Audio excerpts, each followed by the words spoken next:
Hello guys and welcome back to my channel. This is Papa Dave. So another data encoding na naman yung ipapakita ko sa inyo at ituturo ko sa inyo kung paano makakakuha ng ganitong trabaho. So dito sa video na to, ipapakita ko sa inyo kung paano yung trabaho na sumusweldo ng $8 per hour dito lang sa data encoding. Okay guys, kung bago ka lang dito sa ating YouTube channel, please subscribe and hit the notification bell para updated ka sa mga tutorials natin. Okay, sa mga interesado naman sa inyo na makapanood ng mga full course natin dito sa channel, so join tayo dito sa members area natin. Click lang natin yung join button dito guys para mapanood natin yung mga private video natin na naglalaman ng mga full course. So karamihan guys sa mga inaasam nating trabaho, no, yung mga data entry, data encoding na kung saan susweldo tayo ng malaki na hindi kinakailangan ng mga skills. So ipapakita ko sa inyo guys, no, hindi porket sinabi nating data encoding or data entry madali na yung trabaho natin. So dito kailangan natin ng talas ng mata at konting skills, no, ng pagka-copy paste tapos pagsunod sa mga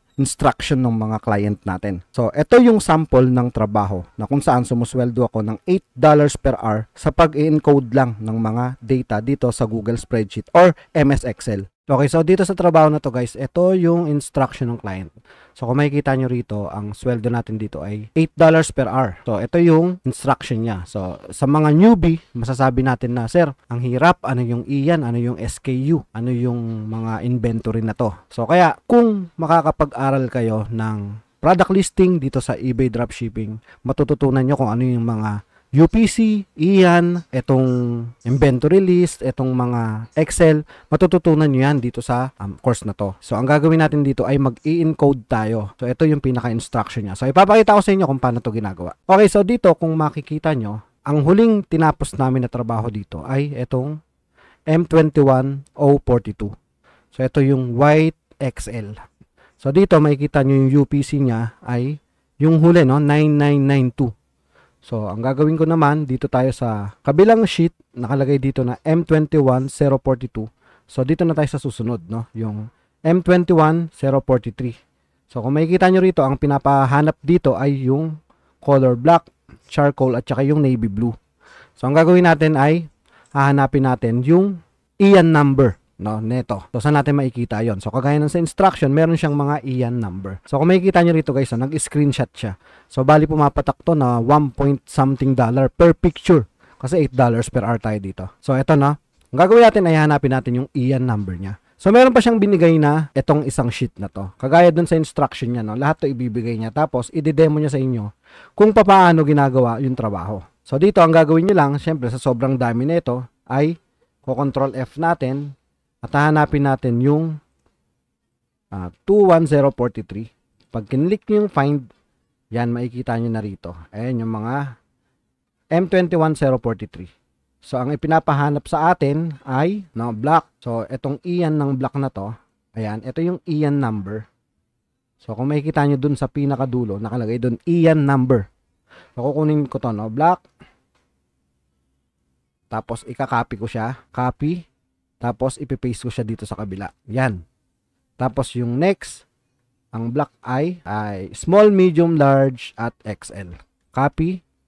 Tapos, pipaste ko siya.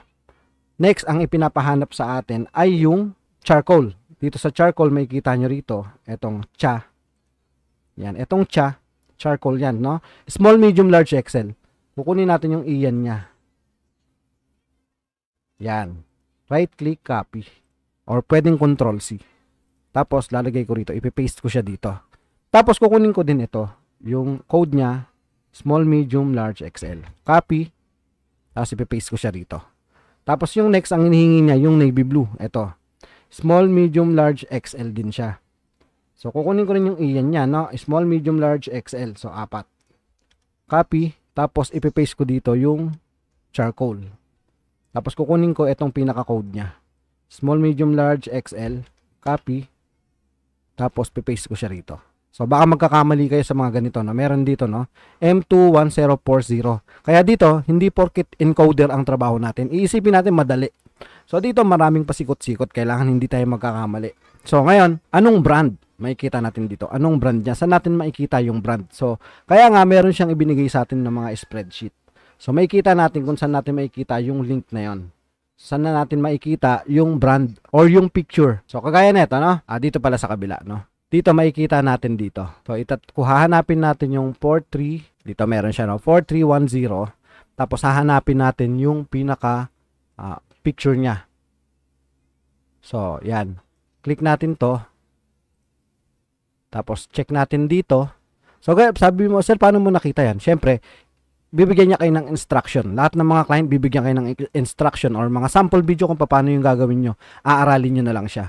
So, kagaya nito, no? Ang tatak niya ay ARC. ARC, tapos black na short. So, ibig sabihin, yung product na to ay short. So, ang gagawin natin ay, pupunta tayo dito sa, babalik tayo. Yan. ARC ang tatak niya. So, kakopy na lang natin to hanggang dito. So, ARC siya lahat. Tapos, ano naman yung category niya. Sa category niya, kung makikita nyo rito, ayan, siya ay short. Yan, short siya. So, ilalagay natin dito ay short. Yan, short. Tapos, lahat to, short na lahat yan. Kasi kulay lang ang nag-iba at size. So, sa subcategory, short pa rin siya, subcategory. So, ngayon, sa product name, makikita nyo rito. Product name, ito. Product name, so, M21043. Ito yung product name niya. So, kakopy natin. Ito lang palang isa. So, charcoal, black, charcoal, navy blue. So, yan. Nakalagay dito, ito yung product name niya. So, isa lang siya, no? Gagawin natin ay copy na lang yan. Tapos, yan. Dito naman sa color, ayan, lalagay lang natin yung black. Black, pareho lang naman siya, no? Yan, ito black to. Yan, small, medium, large, XL. Black ay black. Ang ginawa niya kasi dito, capital letter, dito ay small letter. So, kokopya na lang tayo dito. So, sa charcoal naman, hanap tayo dito ng charcoal. Yan, kagaya nito, no? Charcoal. Copy na lang to. Copy. So, ito, charcoal. Paste na lang natin dito. Tapos, dito naman, navy blue. Yan, navy. Copy. Parang hahanap na lang tayo para hindi na tayo magta-type. So, ngayon, dito sa product description, ang gagawin natin dito ay pupunta tayo dito sa spreadsheet na to.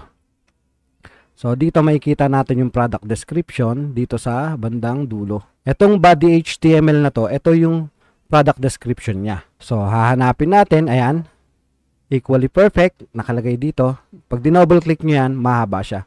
So, dito ang gagawin ko ay, meron siyang PHP code or ito yung HTML. Kukunin lang natin tong, yan, ito. Aalisin na natin yung PHP code na yan. Itong meron na yan. PHP code yan, no? So, ito ginagamit to ng mga programmer na. Halimbawa, sa mga direct to website, meron siyang nagtatrabaho para dito. So, kukunin ko tong pinaka-description niya, kakopy ko to, pabalik ako dito sa sheet, Control V, yan. Ayan na yung pinaka-description niya. Tapos, ikakopy ko na lang sa lahat. Kasi isa lang naman siya. Ang nagkakaiba lang yung size. Yan. So, ngayon, babalik ako sa IAN. Itong IAN number na naman na to. Kukunin ko tong IAN na to. Copy, pipaste ko siya rito. Pati to, IAN, pareho lang sila. Yan, paste. Tapos meron pa isa rito. Yan, IAN number, paste. Sir, paano nyo nalaman na dyan nilalagay yan? So, kasama yan sa video na in-instruct sa amin. So, dito, small, medium, large, XL. So, kakopy na lang ako dito. Small, medium, large, XL. Small, medium, large, XL. Copy, paste. Tapos, kukuha rin ako nito. Copy, paste. Kasi, lahat sila dito ay ayan, nakalagay dito, no? Small, medium, large, XL. So, ganun din dito. Walang pinagkaiba. Yan. So, dito naman, dahil nga panlalaki siya, nakita natin sa picture. Ayan. Ikakopy na lang natin siya. So, dito naman sa quantity, yan, sa discount price, ayan, meron dito nakalagay. So, makikita natin yan dito. So, ito yung pinaka price niya. 168 yung selling price. Ito naman yung discount price to yung 168. Dito naman 420 ay sell as pinaka retail price. So meron siyang 60%. So ang ilalagay ko rito ay 168. Dito naman ay 480. Tapos 60%. Tapos lahat to ay yun na yung pinaka presyo nilang lahat. Yan, kung makikita nyo rito, no, pare-pareho na sila ng presyo. 186. Yan. Hanggang dito sa navy. Black, charcoal, navy. Ayan. O, sa quantity naman, ito, no? Small, medium, large, XL. 2000. So, sa quantity, small. Yan. Sa quantity ng small ay 2. Sa baba naman ay wala, 0, 0, 0. Yan, ito yung black, no? Yung 2, yan. 2000. XL niya wala. So pagdating naman dito sa charcoal, 2000. Ang meron lang stock yung small. Lalagay ko rito yung 2. 000. Pagdating naman sa navy, ito yung navy natin, 2200. So ibig sabihin may stock yung medium. So lalagay natin dito 2200. So yun lang. Ganun lang kadali. Ganun lang kasimple yung trabaho nyo. So iisa-isahin nyo nga lang etong mga nakikita nyo rito. Yan. Sobrang dami na ito guys, no? $8 per hour. Sobrang dami ng trabaho na to. So ito, may mga isisend pa siya sa aming mga products na i-input namin dito sa Google spreadsheet na to. Kaya itong trabaho na to, encoder, data entry, so copy-paste, napakasimple, no? $8 per hour. So kung nakikita nyo, nagpipicture siya rito. So ipapakita ko sa inyo yung process, no, dito sa Upwork. So dito sa work diary natin, makikita nyo ay 2 hours. Nakapagtrabaho na tayo ng total of 2 hours and 10 minutes. Yan, ito yung pinaka work diary natin. So check natin dito sa Upwork yung report overview. So dito sa report overview makikita nyo, no? Ayan. $8 per hour. Ang natrabaho namin ay 2 hours and 10 minutes. Ito na yung pinaka sinweldo namin. $17.33. So, data encoder, napakadali ng trabaho. Okay guys, no, pagdating naman sa proposal, pagdating naman sa paghahanap ng mga ganitong trabaho, yung magpa-pop up na link dyan sa ibabaw nyo. So, ilalagay ko rin yung link sa description. So, nandiyan yung mga tutorials natin kung papaano maa-applyan yung mga ganitong trabaho. Kung papaano nyo machichempohan yung mga data entry job. So guys, sana nakatulong sa inyo yung video na to. So sa mga gustong mag-join sa inyo sa members area natin para makanood kayo ng mga full course na kagaya ng mga video na to, mag-join lang tayo dito sa members area natin. So click lang natin tong join. So yun lang po guys at maraming salamat.